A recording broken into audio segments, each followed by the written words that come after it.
नमस्कार, आप देख रहे हैं जनता टीवी। मैं हूं आपके साथ अमन त्रिपाठी। बुलेटिन में रुक करेंगे 2 मिनट में 10 बड़ी खबरों की ओर। खटीमा में पुलिस को मिली सफलता। कई वर्षों से फरार महिला सहित 4 लोगों को किया गिरफ्तार। कार्रवाई करते हुए न्यायालय में किया जाएगा पेश।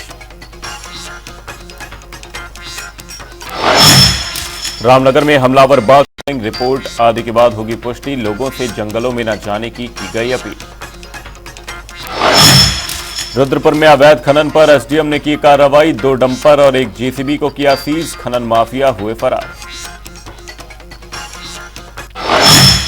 उत्तरकाशी में बाजगी समुदाय ने रैली निकालकर मुख्यमंत्री को संबोधित। ज्ञापन डीएम को सौंपा। बाजगई को कला और संस्कृति विभाग से मासिक पेंशन देने की मांग।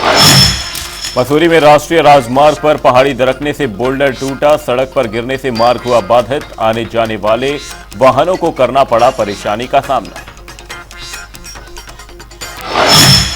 चंपावत में 2 दिवसीय स्टार्टअप बूट कैंप का हुआ आयोजन। डीएम ने कैंप का किया उद्घाटन। प्रतिभागियों ने 16 विभिन्न नवाचारी विचार प्रस्तुत किए।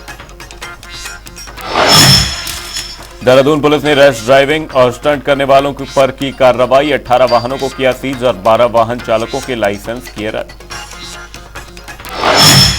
देहरादून में उत्तराखंड साहित्य गौरव सम्मान समारोह का आयोजन। मुख्यमंत्री पुष्कर सिंह धामी ने की शिरकत। साहित्यकारों को किया सम्मानित। चंपावत में मत्स्य पालकों के लिए 2 दिवसीय प्रशिक्षण कार्यक्रम का हुआ शुभारंभ। मछली से बनाए जाने वाले पकवानों की दी गई जानकारी। हल्द्वानी में नहीं मिलेगा बोतल में पेट्रोल। आईडी प्रूफ दिखाकर मिलेगा पेट्रोल।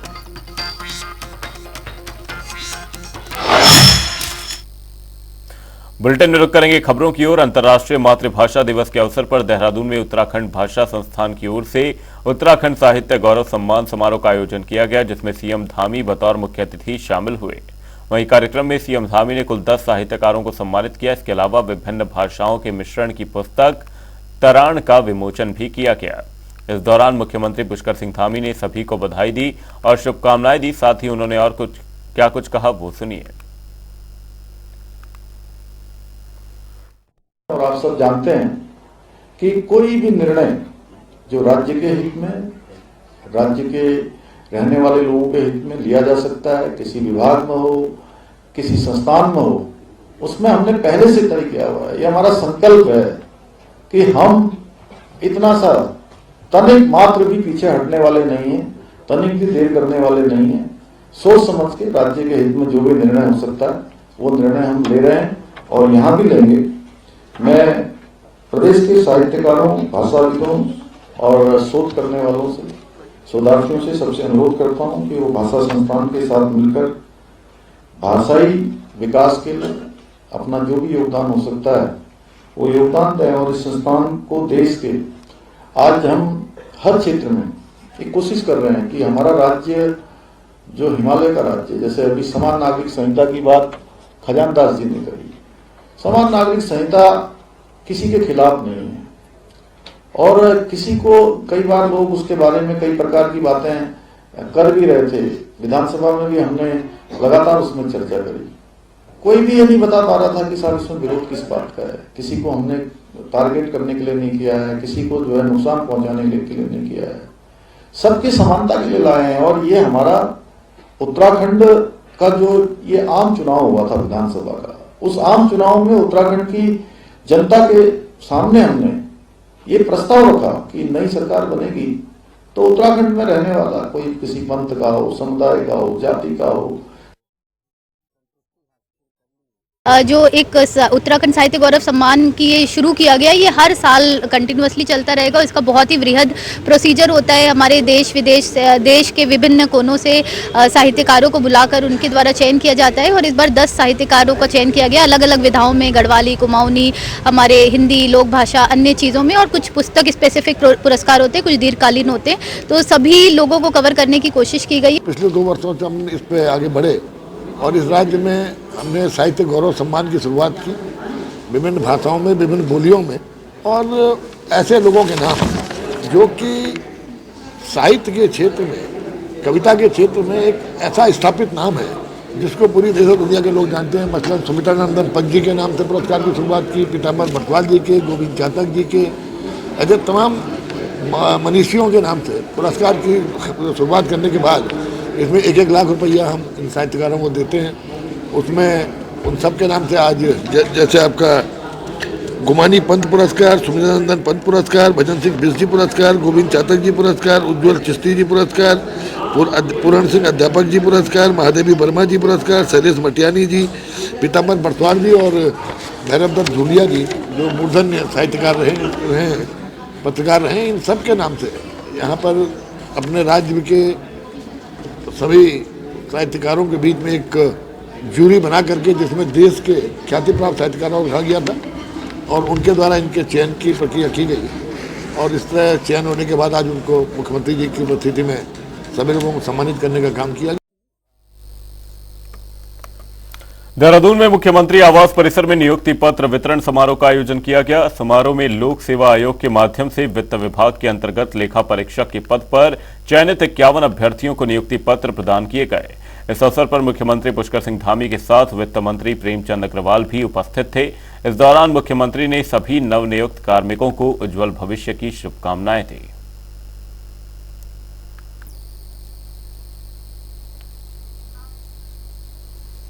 फरवरी महीने के अंत में बीजेपी के राष्ट्रीय अध्यक्ष जेपी नड्डा उत्तराखंड दौरे पर आ सकते हैं। दरअसल लोकसभा चुनावों की घोषणा होने से पहले बीजेपी प्रदेश में चुनावी माहौल गरमाने की तैयारी कर रही है, जिसकी शुरुआत बीजेपी के राष्ट्रीय अध्यक्ष जेपी नड्डा के इस महीने के आखिर में प्रस्तावित दौरे से हो सकती है। इसके साथ ही कई अन्य केंद्रीय नेता भी उत्तराखंड के दौरे पर आ सकते हैं। इस दौरान पार्टी कुछ बड़े सम्मेलन कराने की तैयारी में है, जिनमें केंद्रीय नेताओं को आमंत्रित किया जा सकता है। वहीं इस पर जानकारी देते हुए प्रदेश प्रवक्ता विपिन कैंथोला ने बताया कि हम लोकसभा चुनाव को लेकर पूरी तरह से तैयार हैं। इसी के तहत कई केंद्रीय नेताओं का उत्तराखंड दौरा प्रस्तावित है।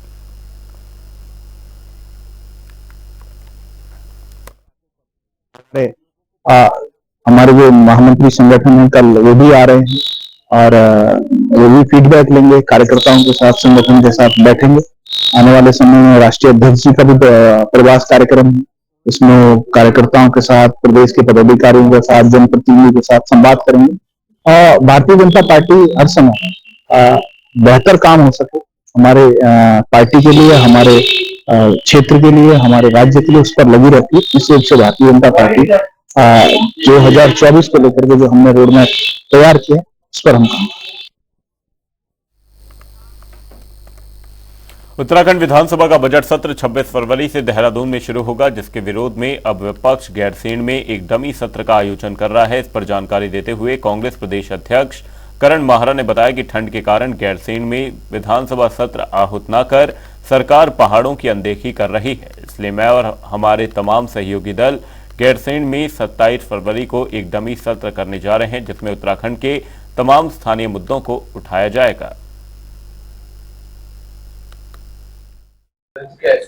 देखिए, इसमें जितने हमारे सहयोगी दल हैं, जो लोग नाराज हैं बजट सत्र देहरादून बुलाने को लेकर, वो सभी लोग मिलकर गैरसैंण में 27 तारीख को सत्र चलाएंगे। वहाँ हमारे माननीय मुख्यमंत्री भी बनाए जाएंगे, कोई अध्यक्ष भी बनेगा, कोई मंत्री पदों को संभाल के बैठेगा, तो कुछ विधायक बनकर अपने ज्वलंत मुद्दे, चाहे वो हमारे अग्निवीर से संबंधित प्रश्न हो, चाहे वो हमारे भू कानून से लेकर संबंध हो, चाहे अंकिता भंडारी को लेकर हो, चाहे वो केदारनाथ की सोने की चोरी की घटना को लेकर हो, चाहे वो भर्ती घोटाले हो, चाहे वो किसानों के हालात हो, इन सभी गंभीर विषयों पे वहाँ सदन चलेगा और उस दिन वहाँ के जो आम जन है उन लोगों को एक विधानसभा गैरसैंण में देखने को मिलेगी। उत्तराखंड राज्य के गठन के बाद गैरसैंण यहाँ के राजनीतिक माहौल को हमेशा से गरमाते रहा है। गैरसैंण का मुद्दा एक इस प्रकार से उठाया जाता है कि गैरसैंण का मुद्दा पहाड़ और मैदान के बीच का मुद्दा बन रहा है। इसी को देखते हुए गैरसैंण में जो विधानसभा भवन बनाया गया था, वहां पर यह अक्सर मांग उठती है कि उस विधानसभा भवन में क्यों सत्र आहूत नहीं की जाती है। इस बार यह कयास लगाया जा रहा था कि इस बार का बजट सत्र गैरसैंण में ही आहूत की जाएगी, लेकिन कुल 70 में से 40 विधायकों ने यह पत्र लिखकर यह यह अनुमति मांगी, एक पत्र लिखकर यह कहा कि पहाड़ों पर गैरसैंण में काफी अधिक ठंड पड़ रही है, इस कारण से गैरसैंण में सत्र आहूत नहीं करनी चाहिए, बल्कि सत्र को देहरादून के विधानसभा में आहूत करनी चाहिए। मुख्यमंत्री ने उनकी बात को स्वीकार करते हुए विधानसभा देहरादून में ही सत्र आहूत करने की बात कही। उसके बाद कांग्रेस प्रदेश अध्यक्ष करण माहरा ने मीडिया को संबोधित करते हुए एक बात कही कि यदि गैरसैंण में सत्र आहूत की जाती तो यह पहाड़ और उत्तराखंड के मनोबल को और बढ़ाता। उसके बाद उन्होंने एक बात और कही कि वो एक डमी विधानसभा आहूत करेंगे 27 तारीख को गैरसैंण में, जिसमें कांग्रेस और उसके सहयोगी दल रहेंगे। वो उन सहयोगी दलों में एक मुख्यमंत्री बनेंगे, एक विधानसभा अध्यक्ष बनेंगे और कुछ मंत्री और कुछ विधायक बनेंगे, और उन मंत्री विधायकों के द्वारा उत्तराखंड के तमाम स्थानीय मुद्दों को उठाया जाएगा, जिसमें अग्निवीर योजना, अंकिता भंडारी हत्याकांड, उसमें भू कानून जैसे अनेक मुद्दों को उठाया जाएगा, जिससे उत्तराखंड के लोगों का मनोबल भी मजबूत हो और सरकार के ऊपर यह दबाव पड़े कि वो गैरसैंण में क्यों नहीं अपने विधानसभा बजट सत्र आहूत करने किया। उन्होंने इसको लेकर के वो लगातार जनता के बीच भी जाएंगे, और साथ ही साथ यदि इसको देखा जाए कि इसको एक पॉलिटिकल एंगल भी दिया जा सकता है, ये पॉलिटिकल बात भी हो सकती है, क्योंकि आगामी लोकसभा चुनाव कुछ ही महीने शेष बचे हैं। इस लोकसभा चुनाव में कांग्रेस के पास यह एक बहुत बड़ा मुद्दा बन सकता है कि वह इसमें कि विधानसभा सत्र जो गैरसैंण में आहूत नहीं किया गया, यह पहाड़ और पहाड़ वासियों का अपमान है, तो यह एक बहुत बड़ा मुद्दा भी बन सकता है। इसी मुद्दा को भुनाने के लिए कांग्रेस प्रदेश अध्यक्ष पहाड़ पर जाकर के डमी विधानसभा के रूप में वहां पर काम करेंगे और वहां के लोगों को जागृत करेंगे। अब तो यह देखना है कि कांग्रेस के प्रदेश अध्यक्ष करण माहरा का यह निर्णय जनता के कितने बीच जाएगा और जनता इससे कितनी खुश होती है, और लोकसभा चुनाव में क्या कांग्रेस को कितनी सीटें मिलती है, यह तो आने वाला लोकसभा चुनाव ही बताएगा, उसका परिणाम ही बताएगा। लेकिन अभी यह देखना है कि 27 तारीख को जिस प्रकार से करण माहरा ने यह कहा है कि वह डमी विधानसभा वहां पर आयोजित करेंगे, इसका क्या असर रहता है उत्तराखंड में। कैमरा पर्सन रोहित के साथ मैं यशराज आनंद, जनता टीवी देहरादून। बुलेटिन में वक्त एक छोटे से ब्रेक का, ब्रेक के उस पार जल्द लौटेंगे।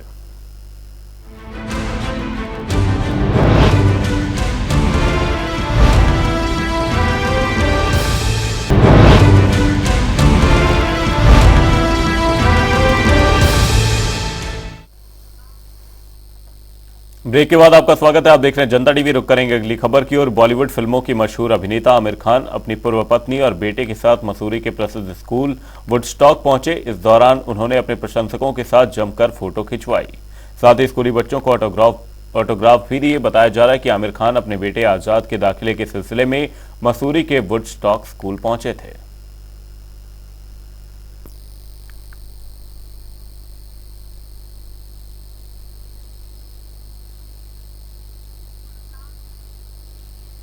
हल्द्वानी हिंसा में 6 और दंगाइयों को गिरफ्तार किया गया है। पुलिस ने हिंसा वाली जगह की सीसीटीवी फुटेज के आधार पर सभी को पकड़ा है।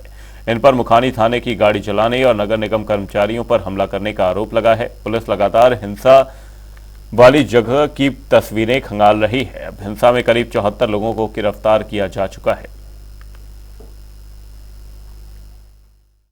जो 3 एफआईआर हम लोगों ने बनपुलवा क्षेत्र में जो घटना हुई उसमें की थी, तो आज 2 एफआईआर में, एक एफआईआर जिसमें मुखानी थाने गाड़ी जलाई गई थी और दूसरी एफआईआर जिसमें नगर निगम के कर्मचारियों के ऊपर हमला हुआ और उनके कुछ सामान को जलाया गया था। इन दोनों मामलों में हमने 3 अभियुक्त और गिरफ्तार किए गए हैं।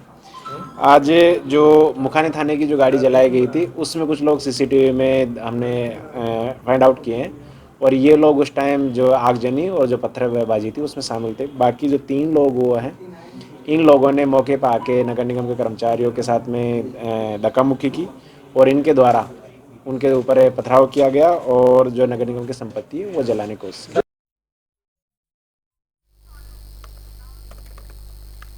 हल्द्वानी हिंसा के बाद सुरक्षा को लेकर पुलिस प्रशासन ने सख्त कदम उठाने का फैसला किया है। इसके तहत पुलिस ने पर्वतीय पेट्रोलियम एसोसिएशन को निर्देश देते हुए कहा कि बिना आधार कार्ड और प्रूफ के पेट्रोल पंप से कोई भी व्यक्ति को पेट्रोल बोतल में न दिया जाए। वहीं साथ ही में खुले में पेट्रोल देने वालों पर सख्त कार्रवाई किए जाने के आदेश भी दिए। पेट्रोल पंप में पूर्व जिलाधिकारी द्वारा एक बार आदेश दिए गए थे गत 4 वर्ष पहले कि बोतल में और जरिकेन में तेल ना दिया जाए, तो उसका पूरा अनुपालन पेट्रोल पंप स्वामी कर रहे हैं।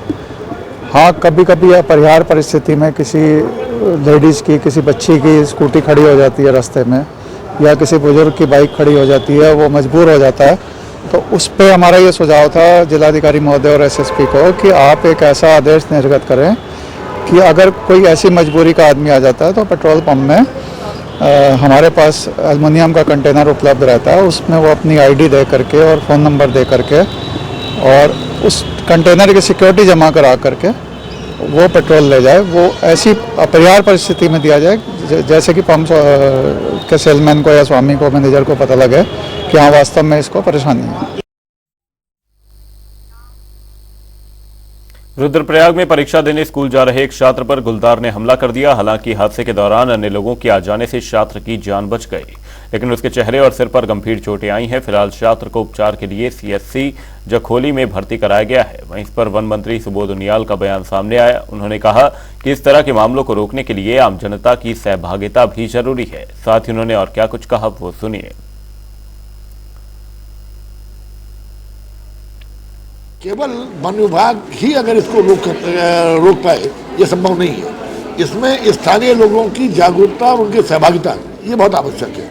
हमने इसमें नए नए वो लिए हैं, जिस मतलब पहली बार वन विभाग ने ऐसे क्षेत्रों को चिन्हित किया है जहाँ पर इस तरह की घटनाएं ज़्यादा हुई हैं, वहाँ स्ट्रीट लाइट्स देने का काम किया गया, ग्रास कटर्स हम वहाँ दे रहे हैं, और लोगों से भी अपील की है कि गाँव के नज़दीक कूड़ा कबाड़ा इकट्ठा न करें, क्योंकि गार्बेज से भी जानवर चला आता है। साथ ही साथ वन विभाग को भी एक निर्देशित किया गया कि इनकी कैरिंग कैपेसिटी जरूर देख लें, क्योंकि आप जानते हैं कि पूरे दुनिया में घनत्व के हिसाब से सबसे ज़्यादा टाइगर हमारे राज्य में है। तो वो घनत्व के हिसाब से इतने ज़्यादा होना भी आवश्यक जरूरी नहीं है कि बहुत ज़्यादा होने के बाद अगर वो, क्योंकि टाइगर्स की और लेपर्ड्स की इनकी टेरिटरी होती है, और इनकी टेरिटरी में अगर कोई दूसरा आ गया तो जो मजबूत टाइगर होगा वो कमज़ोर को भगा देता है, और उस कमजोर के बाद अल्टीमेटली कस्बा में जाने के अलावा कोई काम नहीं रहे, जो निकटस्थ कस्बे हैं उनमें चले जाते हैं। और क्योंकि ज़्यादातर ये बुजुर्ग होते हैं जो कमज़ोर होते हैं, तो ये उस ऐसा शिकार ढूंढते हैं कि उसको आसानी से किया जा सके।